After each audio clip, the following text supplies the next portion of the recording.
प्रणाम आदरणीय मित्रों।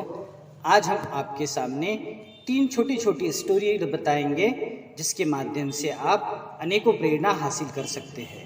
एक है अल्बर्ट आइंस्टाइन, दूसरी है गौतम बुद्ध और तीसरे है ईरान के शहंशाह। इनकी छोटी छोटी स्टोरी है, एक ऐसी घटना है जो आपको मोटिवेट करेगा कि हम कैसे जीवन जिए। एक महामानव कैसे व्यवहार आचरण करते हैं जिससे उन्हें मानव से महामानव की सफ़र की यात्रा तय करते हैं। महामानव में ऐसी कौन सी चिंतन और विचार होता है जिससे वो मानव से महामानव का सफ़र तय करते हैं। साथ ही हमारा जीवन कैसा हो, इस पे वेद मूर्ति तपोनिस पंडित श्री राम शर्मा आचार्य बताते हैं कि जीवन के ऊंचे मूल्य पर जिसकी जितनी आस्था होगी वह उतना ही प्रगतिशील होगा। ऊंचे मूल्य का मतलब ऊंचा सिद्धांत, सत्य, ईमानदारी, नम्रता आदि। यह आदर्श का गुण जिनमें जितना अधिक होगा वह उतना ही विकसित होगा। साथ ही वह ये भी बताते हैं कि सादगी अपनाने तथा परिवार की संख्या तथा आवश्यकता न बढ़ने देने से व्यक्तिगत आवश्यकता घट जाती है। यही ब्राह्मण जीवन है। ब्राह्मण जाति, धर्म या कुल से या जन्म से नहीं होता, बल्कि अपने जीवन जीने के तरीके से होता है, विचार से होता है, चिंतन से होता है। हम अपनी आवश्यकता न्यूनतम रखकर अपनी क्षमताओं को जनहित के लिए बचा के रखें और उसमें लगा दें। एक घटना आती है अल्बर्ट आइंस्टाइन की। 20वीं सदी की बात है जब महान वैज्ञानिक अल्बर्ट आइंस्टाइन को बेल्जियम की महारानी इनवाइट करते हैं। महारानी ने अनेक उच्च अधिकारी को स्टेशन पे लेने के लिए भेजते हैं, किंतु सामान्य वेशभूषा के कारण उनके ऑफिसर उन्हें पहचान नहीं पाते। इसलिए अल्बर्ट आइंस्टाइन वहाँ से पैदल ही चले आते हैं।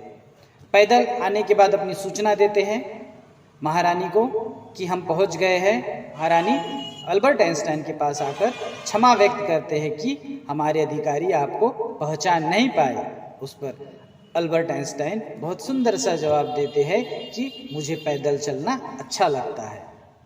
जिस राजसी सम्मान को पाने के लिए लोग जीवन भर एड़ी चोटी का पसीना एक कर देते हैं, वह सम्मान महामानव को सादगी की तुलना में इतना छोटा लगता है कि उसकी चर्चा भी करना वह निर्थक समझते हैं।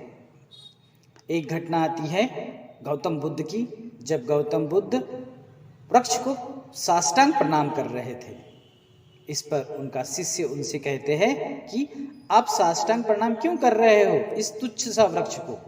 तब गौतम बुद्ध कहते हैं, आप सबको यह बोध कराने के लिए जो नमता है सो बड़ा होता है।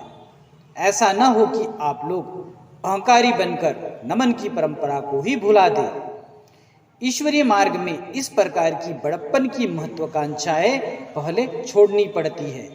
यह संस्कार बराबर जागृत रखनी चाहिए। एक और कहानी के माध्यम से हम आपको बताएंगे कि एक छोटा सा बालक जंगल में वास करता था और एक छोटा सा व्यवहार और आचरण के कारण वह उस साम्राज्य के प्रमुख पद को धारण करते हैं। कहानी है ईरान के शहंशाह की। उनका नाम था अब्बास।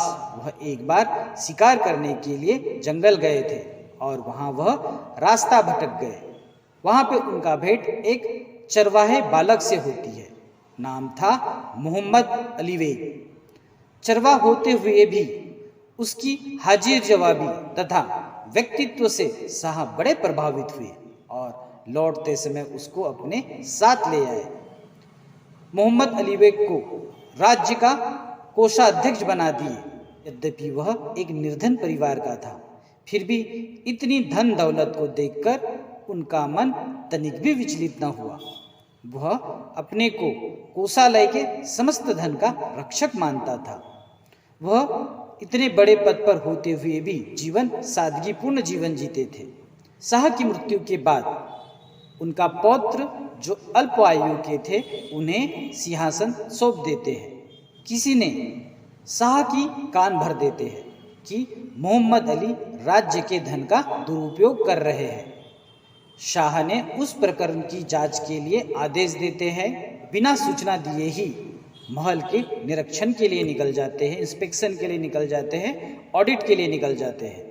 महल का निरीक्षण कर रहे थे और शाह ने कोषाध्यक्ष मोहम्मद अली के कक्ष में जाकर देखते हैं तो वहाँ थोड़ी सी वस्तु के अतिरिक्त वहाँ उन्हें कुछ दिखाई नहीं देता। शाह निराश होकर लौटने लगे तो उनके खोजियों ने, गुप्तचर ने संकेत दिए कि महाराज यह कमरा बंद है और इसमें 3 ताले लटक रहे हैं। अब शाह की शंका को कुछ आधार मिलता है और तुरंत ही आदेश देते हैं कि यह कक्ष को खोला जाए। और जैसे ही वह कक्ष खोलकर वह प्रवेश करते हैं तो वहाँ देखते हैं कि कक्ष के मध्य में एक मेज है जिस पे एक लाठी रखी है, शीशे की सुराही अर्थात पानी का बर्तन है, पोशाक है और 2 मोटे कंबल है। महाराज ने मोहम्मद से पूछा, यह क्या है? तब कोषाध्यक्ष मोहम्मद अली ने जवाब दिए, जब स्वर्गीय शाह मुझे यहाँ लाए थे उस समय मेरे पास यही वस्तुएं थी और आज भी मेरे पास अपने कहने के लिए यही है। मैं इससे प्रेरणा ग्रहण करता हूँ और उसी स्तर के जीवन जीने का अभ्यास करता हूँ। यह सुनते ही युवा बादशाह इस आदर्श निष्ठा को देखकर नतमस्तक हो गए। तो इस तरह आदरणीय मित्रों, हमने देखे कि सादगीपूर्ण, शालीनतापूर्वक जीवन जी के मनुष्य बहुत कुछ पा सकता है, अपार सम्मान का अधिकारी बनता है। पूज्य गुरुदेव कहते हैं कि शालीनता मुफ्त में मिलती है लेकिन इससे सारा संसार खरीद सकते हैं। आपको यह स्टोरी कैसा लगा, क्या प्रेरणा आपने ग्रहण किए, यह कमेंट करके अवश्य बताएं। इस तरह से मोटिवेशनल स्टोरी के लिए हमारा यह चैनल सब्सक्राइब करें।